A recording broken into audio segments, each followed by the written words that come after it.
I'm sure many of you are well aware of what this image is from. It's the movie Jurassic World, I believe. There's a lot of different ones.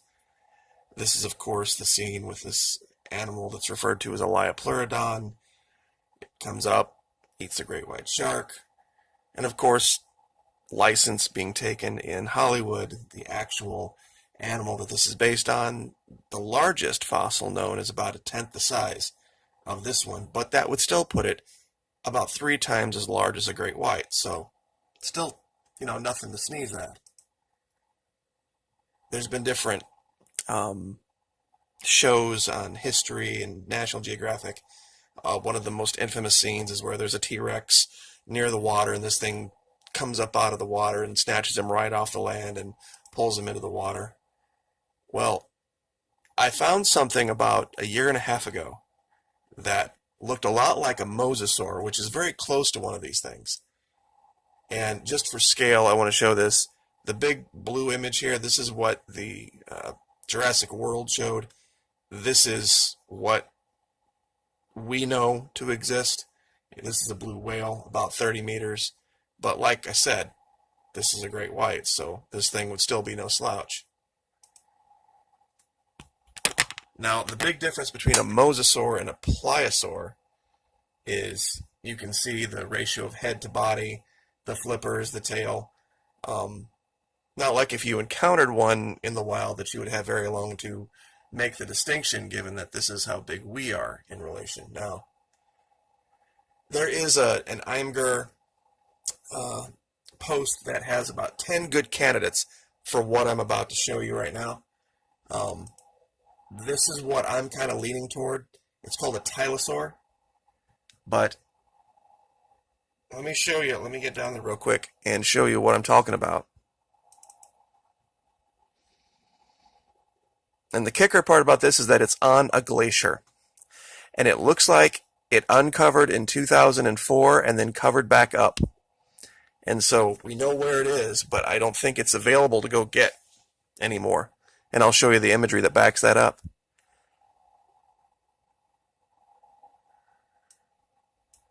Look at that head. I mean, you've got the eye, the upper jaw. You can even see the teeth in this thing,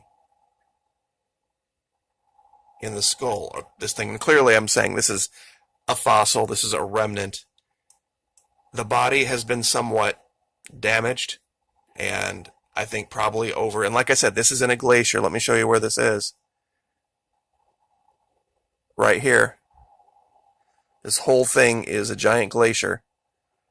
And this is the 3/15/2004 layer. And I'll do a quick measurement here for you. I've already measured it, but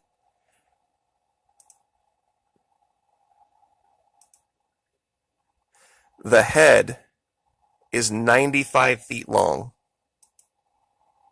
which would be about 29 meters. The whole body, if you were going to try to put it together,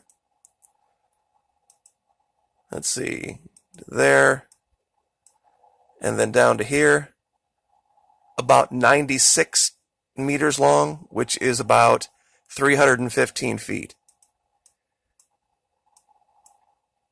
Now, the body, you can kind of see here where what would be the front flipper has kind of left an indentation in the ice, but it's gone, probably just because of the way that this animal came to rest. And you can see another one down here. And of course, the tails on the pliosaurs were a lot less pronounced than they were on the mosasaurs. That's why I'm leaning toward that.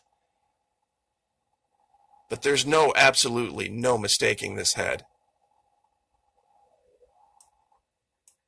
Because you can see the skull, you can see the ridge, the eye, everything.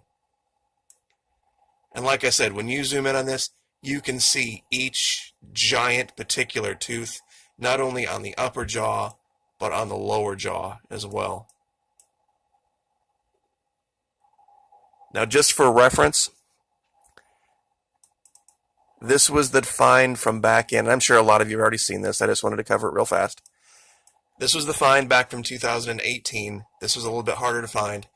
And as you can see, this one still has the flipper on it, but the flippers are much smaller, and it looks like the tail is buried, still buried in the mountain over here.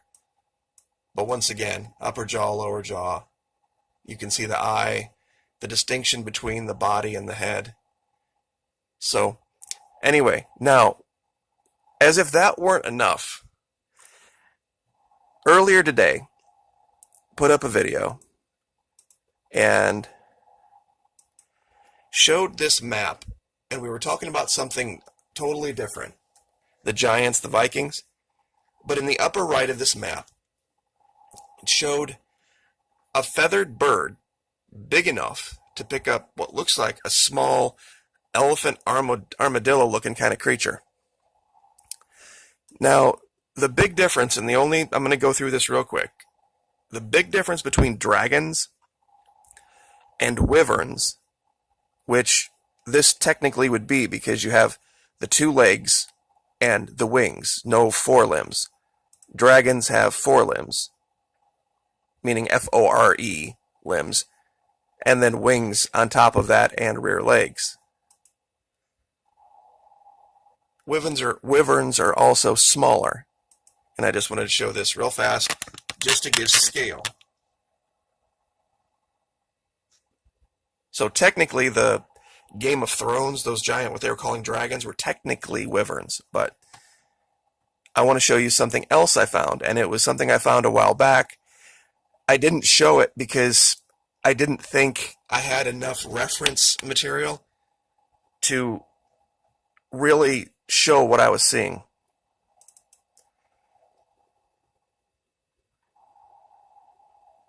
Now, once again, you have to always make sure that you are in the right year because things change. Now, looking at this right here, this image, you can see the 2 wings, the body, the neck, the head, and you can see the talons hanging underneath. And I'll measure this real quick for you, because it puts it right in the envelope of what ancient wyverns were said to have been size-wise. All right, the wings are about 18 to 20 feet, which is, in meters, about 5.5 meters. And they're both about the same. The angle is showing them, one a little bit bigger just because it's closer. The body is about 1.57 meters, about 5 feet on the body. It looks like about 6 feet on the neck and about 4 feet on the head, with the talons dropping about 2 to 3 feet. And basically, for those of you looking in meters, there's about 3 feet in a meter, roughly, about the equivalent of a yard. A meter is a little bit longer than a yard, so a little bit more than 3 feet. So anyway, it's clearly flying, whatever this is.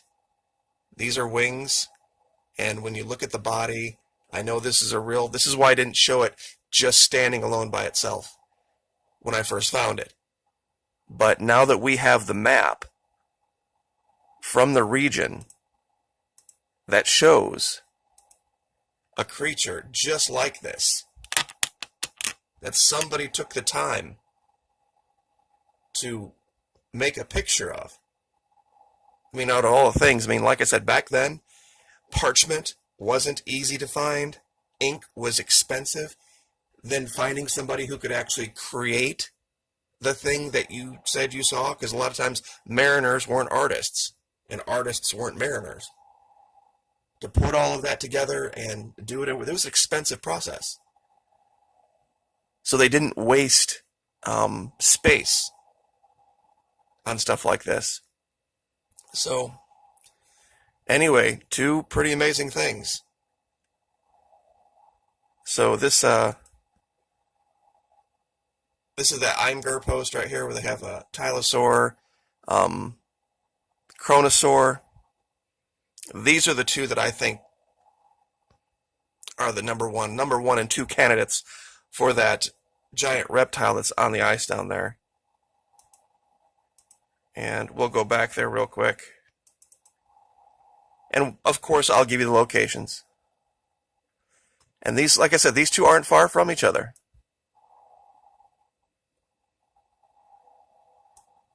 But that head is unmistakable, at least to me. I don't know how anyone could look at this and see anything other than, I mean, like I said, you can literally see the teeth. And I guess I'll just leave that there. Like, share, subscribe.